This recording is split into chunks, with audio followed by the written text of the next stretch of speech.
मैं सोनीपत का योगेश सिंह 19 तारीख को मेरे मामा का लड़का हुआ था। मैं वहां पे गया था। मैं दिल्ली बस डीटीसी बस में आया था। डीटीसी बस में आया था और दिल्ली पुलिस ने मुझे वहां से पैदल नरेला से आगे भेजा था सर। 19 तारीख को शाम को 4:30 बजे मैं वहां पे कुंडली एरिया में जा रहा था, तो उन्होंने मुझे ये कहा।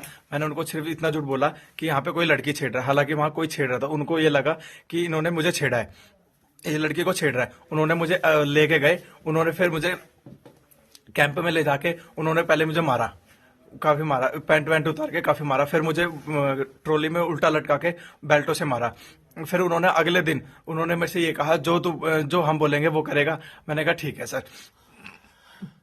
फिर उन्होंने मुझे मारने के बाद फिर उन्होंने खाना वाना खिलाया। उन्होंने फिर ये कहा हम जैसे जैसे बोलेंगे वैसे वैसे तुझे बोलना है। फिर उन्होंने मुझे रात को मारने के बाद दारू पिलाई। उन्होंने फिर मेरे से वीडियो बना के फिर मुझे अगले दिन वहां पे बिठाया। ठीक है, उन्होंने बोला जैसे जैसे हम बैठेंगे। मेरे साथ 4 लड़के और पकड़े गए थे। एक का नाम सागर था और एक का नाम मुझे पता नहीं है। सागर ने मुझे ये कहा था कि यार मैंने कुछ कर भी नहीं रखा, तब भी मुझे मारे। वो जैसे ना जैसे करके भाग गया था। फिर अगले दिन जैसे मैं उठा, उन्होंने मुझे ये बताया कि हमने तो उसको मार दिया, अब तेरे को छूटना है नहीं छूटना। फिर उन्होंने मुझे ये कहा कि जैसा हम बोलेंगे वैसा करना है तुझे। फिर उन्होंने अगले दिन फिर मारा मुझे दारू पी के। अगले दिन फिर दूसरे जब लड़के को मारा, नु बोला कि जैसे ही इसको मार रहे हैं वैसे ही तेरे को मारेंगे अगर तूने जैसे हमको नहीं बोला। फिर मैंने उनको ये कहा, मैंने 112 नंबर पे भी कॉल मिलाया। मैंने उनको कहा कि मेरे को पुलिस के हवाले कर दो। उन्होंने बोला हम किसी के हवाले नहीं करेंगे, हम अगर मारते हैं तो हम किसी को बताते भी नहीं, मार काट के फेंक देंगे और पता भी नहीं लगेगा। उनके पास वो लड़के हैं जिनके पास पहले कंप्लेंट भी है, और उन्होंने पाइपों से जिस लड़के को मारा वो अधमरी हालत में, उसको उठा के लेके गए हैं वहां से, ट्रॉली में भी रखा था। फिर एक रात जो वहां पे 2-4 लड़के हैं उन्होंने मुझे काफी मारा था, इतना ज्यादा कि दारू पिला के। फिर वो आगे गया। आगे जाके उन्होंने ये कहा कि योगेश जैसे हम तेरे को बोलेंगे तेरे को प्रेस के आगे वहां बोलना है। तो काफी सारे साथ थे। फिर मैंने एक वहां पे स्टोरी बनाई कि मुझे भाई पुलिस वाले ने ऐसे बोला कि भाई प्रदीप एसएचओ राय थाने का ऐसे ऐसे बोला मुझे कि भाई ऐसे ऐसे टीम है, मेरे 10 लड़के आएंगे, फायरिंग करनी है 26 तारीख के बाद, ये करना है। फिर मैंने वैसे ही बोला कि मैंने कहा अगर छूटना। घुसपैठियों की बात की आपने, तो घुसपैठी जो जैसे कल एक पकड़ा गया तो उसका बयान चेंज हो गया। अभी आया, आपने देखा होगा कि वो कह रहे हैं कि यहाँ पे उसको मारा गया और किसानों की तरफ से ज़बरदस्ती बुलवाया गया। ऐसे ऐसे बयान उसने दिए हैं। मैं तो एक और भी बात देखता हूँ, बहुत सारे टीवी चैनल हैं, मैं कुछ बोलता हूँ और वो कुछ बोलते हैं। ये किसान कुछ बोलता है, वो कुछ बोलते हैं, घुमा दिया जाता है, बरगलाया जा रहा है। प्रचार प्रसार तंत्र के माध्यम से सरकार जो है हर तरह का हथकंडा अपना करके वो तो थोपना चाहती है किसान पर सारी बातें। पॉल्यूशन कौन फैलाता है? किसान फैलाता है, जबकि सबसे ज़्यादा पॉल्यूशन इंडस्ट्री से है। बहुत सारी ऐसी बातें हैं कि किसान उनको मिल रहा है कि इसकी गर्दन दबोच दो, इसको वो कर दो। ये जो है ये सारी बातें ये कुछ नहीं चलेगी, ये जुमलेबाजी नहीं चलेगी, राजनीति नहीं चलेगी, स्टंट नहीं चलेंगे। सारे फैल हुए हैं यार, इनके तमाम सब कुछ फैल हुआ है और ये भी फैल होगा, ये भी फैल होगा। ये देश जो है ना भाई 80% लोग वर्किंग क्लास के लोग हैं, उनका देश है।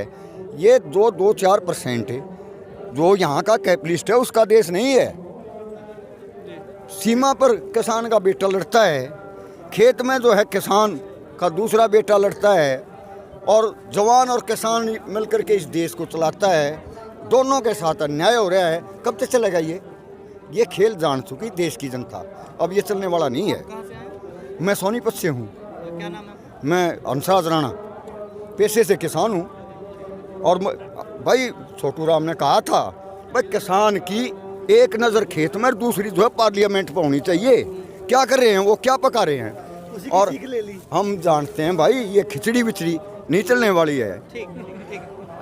कि भी किसान ने मुद्दे बढ़ा दिए। ये मैं नहीं कह रहा हूँ, मतलब हाँ नहीं, आपका सवाल था। मुद्दे तो सरकार ने बढ़ा दिए। किसान को लगातार घाटा हो रहा था, और घाटा क्यों हो रहा था कि उत्पादन की लागत का भाव किसान को नहीं दिया जा रहा था, इसलिए उसको निरंतर घाटा था। और कई लाख किसानों ने आत्महत्याएं कर ली थी। स्वामीनाथन आयोग बिठाया गया। स्वामीनाथन आयोग में ये बात आई कि भी किसान का जो खर्च है वो पूरा नहीं हो रहा, इसलिए निरंतर घाटे के कारण किसान आत्महत्या कर रहा है। और उन्होंने किसान को 1.5 गुना लाभकारी समर्थन मूल्य देने की सिफारिश की, जो भाजपा ने 2014 के चुनाव में अपने जो एजेंडा था उनका चुनावी एजेंडा उसमें शामिल करा घोषणा पत्र में, और उसके बाद सुप्रीम कोर्ट में एफिडेविट दे दिया कि भी हमारी सरकार ये किसान को देने में असमर्थ है। क्या मांग रहा था किसान? कुछ नहीं मांग रहा था। रिपोर्ट किसकी थी? स्वामीनाथन आयोग की। आयोग किसने बैठाया? सरकार ने बैठाया। अब 3 जो कानून हैं वो अपनी मर्जी के मुताबिक किसान पर थोप दिए गए, जो कि सरासर सारे किसानों के विरोध में हैं और भारत की आम जनता के विरोध में भी हैं। अब ये स्टॉक का अधिकार दे दिया, भंडारण का अधिकार दे दिया, पूरा जो एग्रीकल्चर प्रोडक्शन है, खाद्य पदार्थ है, उसको स्टॉक किया जाएगा और भारत की मार्केट को डाउन करके स्टॉक किया जाएगा। उसके बाद ज़रूरी नहीं है वो भारत में बेचा जाए। जिस देश में खाद्यान्न पदार्थों का ज़्यादा भाव होगा उसमें उसको बेचा जाएगा और मनमाना मुनाफा यहाँ का कैपिटलिस्ट कमाएगा। ये उसके हक का कानून है। इसी तरह से तीनों कानून किसान के विरोध में हैं, भारत की आम जनता के विरोध में हैं। उससे जो है मतलब जो पूंजीपति है उसकी तिजोरी भरने के लिए ये बनाए गए हैं। अब इसके एक ख़ास बात मैं कहना चाहूँगा जो मैं इशारा कर रहा था। कहते हैं कि भारत एक कृषि प्रधान देश है। आज भारत का किसान 2 महीने के आसपास समय हो गया, 26 नवंबर से बराबर सड़क पर पड़ा हुआ है। सर्दी है, ओले हैं, बारिश है, सब कुछ उसके ऊपर आती है और सैकड़ों किसानों से भी ज़्यादा किसानों ने शहादत दी है। ये हम पूछते हैं कि इसका जिम्मेदार कौन है? ये जो किसानों ने बलिदान दिया इसका जिम्मेदार कौन है? किसान जो बीमारी की हालत में उसका जिम्मेदार कौन है? जानबूझ करके ये मतलब किसान को मरने के लिए रोड पर छोड़ रखा है। ये सरकार की साजिश है और किसान के आंदोलन को विफल करने के लिए अनेक तरह के षड्यंत्र फैलाए जा रहे हैं। अनेक जो अभद्र भाषा है उसका भी प्रयोग किया गया। अब आंदोलन में घुसपैठिए जो छोड़े गए हैं उनमें से काफ़ी पकड़े भी गए हैं और वो सरकार के आदमी द्वारा ही छोड़े गए हैं। ये एक घिनौनी साजिश है। रही राष्ट्र भगत और देश भगत की बात, जो आदमी, जो पार्टी, जो संगठन जात के नाम पर, धर्म के नाम पर, क्षेत्र के नाम पर, भाषा के नाम पर देश के टुकड़े टुकड़े करता हो और राष्ट्र भगत नहीं हो सकता।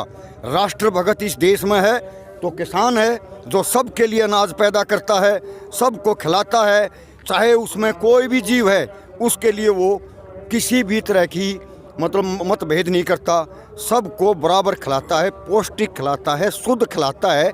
वो कहीं भी जो है उसके अंदर नहीं है। इधर दूसरी तरफ आज भारत में तेल का जो भाव है वो उस श्रेणी पर है और इंटरनेशनल मार्केट के अंदर तेल सबसे सस्ते रेट पर है। तेल कंपनियों को माड़ो माड़ किया जा रहा है। एग्रीकल्चर प्रोडक्शन में काम आने वाले तमाम प्रोडक्शनों की कीमत गुणात्मक प्रणाली से बढ़ाई जा रही है। उसकी वैल्यू ऑफ प्रोडक्शन को जो है बढ़ाया जा रहा है और उसकी फसल को कम किया जा रहा है। दूसरी बात इसमें यह भी है, किसान से जहाँ सस्ते में ख़रीदा जा रहा है, देश की आम जनता को महंगे में बेचा जा रहा है। खरीदने का पैसा कैपिटलिस्ट का बचता है और बेचने में भी उसका भारी मुनाफा होता है। अभी आप देखेंगे सरसों का तेल रेट गिरा दिया गया, खड़ी का बढ़ा दिया गया, तेल का बढ़ा दिया गया, कॉटन का गिरा दिया गया और उसके बाद जो कपड़ा है उसका बढ़ा दिया गया। टमाटर सड़क पर किसान का पड़ा है और उससे जो सूस बनता है उसकी कीमत बढ़ा दी गई। चिप्स जो आलू से बनता है, आलू का कोई ख़रीदार नहीं है और जो है आलू का जो चिप्स है वो ऊंचे भाव से 100 ग्राम 200 रुपये का जो है मार्केट के अंदर बेचा जा रहा है। धान जो है, धान का भाव गिरा दिया गया, चावल का बढ़ा दिया गया। चावल से जो बुरादा होता है उस बुरादे का भाव बढ़ा दिया गया। यानी किसान के हाथ से जो कच्चा माल है उसको खरीद करके देश का कैपिटलिस्ट देश की जनता की जेब पर डाका डालता है और जो है पूरे जो उपभोक्ता हैं देश के उनके ऊपर जो है एक डकैती है ये, और वो सरकार जो है उसको खुली छूट दे रही है। ये जो सारे मामले हैं इसको देश के किसान ने समझ लिया। और 26 जनवरी का जो सवाल है, 26 जनवरी भारत का राष्ट्र पर्व है और 80% लोग जो किसान और मजदूर हैं, वर्किंग क्लास है, उन लोगों का ये देश है। और वो लोगों को देश के राजधानी के अंदर झांकी निकालने का, वो परेड करने का पूरा अधिकार है। अगर सरकार ने वो अधिकार नहीं दिया तो जिस तरह से पहले सरकार इंडियन कॉन्स्टिट्यूशन का हनन करती आई, ये भी एक हनन है। किसान अठीला नहीं है, जब सरकार बुलाती है बातचीत के लिए जाता है, जितनी बार बुलाया उतने बार गए हैं, और वहाँ जाने के बाद अनप शनप बकवास करके किसान को जो है भेज दिया जाता है। दो अरफी बात है ये कि भी तीनों बिल कैंसिल, बिजली बिल 2020 रद्द। जब देश का किसान नहीं चाहता, क्यों थोपा जा रहा है? क्यों थोपा जा रहा है ज़बरदस्ती? इसका मायने है कि वो देश के अडानी और अंबानी की चाहत के अनुसार उनको माल करने के लिए ये सरकार उस हट पे है। सरकार की लगाम देश के कैपिटलिस्ट के हाथ में है, और इन सरकार में बैठे हुए लोगों की इतनी अहमियत है जितनी अंबानी और अडानी की इंडस्ट्री में ऑपरेटर की है।